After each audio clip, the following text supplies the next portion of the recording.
chapter 4, closing appeal for steadfastness and unity.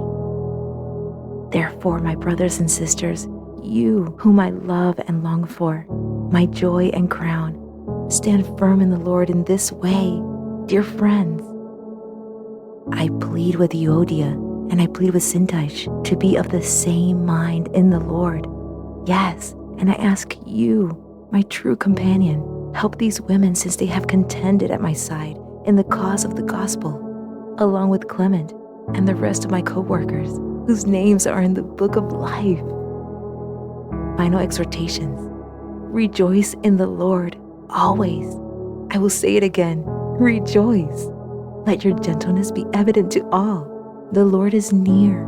Do not be anxious about anything, but in every situation, by prayer and petition, with thanksgiving, present your requests to God. And the peace of God, which transcends all understanding, will guard your hearts and your minds in Christ Jesus. Finally, brothers and sisters, whatever is true, whatever is noble, whatever is right, whatever is pure, whatever is lovely, whatever is admirable, if anything is excellent or praiseworthy, think about such things. Whatever you have learned or received or heard from me or seen in me, put it into practice, and the God of peace will be with you. Thanks for their gifts. I rejoice greatly in the Lord that at last you renewed your concern for me. Indeed, you were concerned, but you had no opportunity to show it. I am not saying this because I am in need, for I have learned to be content whatever the circumstances. I know what it is to be in need, and I know what it is to have plenty. I have learned the secret of being content in any and every situation, whether well-fed or hungry, whether living in plenty or in want. I could do all this through Him who gives me strength. Yet it was good of you to share in my troubles.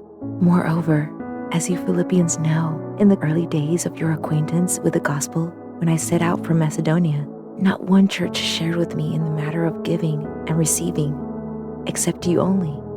For even when I was in Thessalonica, you sent me aid more than once when I was in need. Not that I desire your gifts. What I desire is that more be credited to your account. I have received full payment and have more than enough. I am amply supplied now that I have received from Epaphroditus the gifts you sent. They are a fragrant offering, an acceptable sacrifice, pleasing to God. And my God will meet all your needs according to the riches of His glory in Christ Jesus. To our God and Father be glory forever and ever. Amen. Final greetings. Greet all God's people in Christ Jesus. The brothers and sisters who are with me send greetings. All God's people here send you greetings, especially those who belong to Caesar's household. The grace of the Lord Jesus Christ be with your spirit. Amen.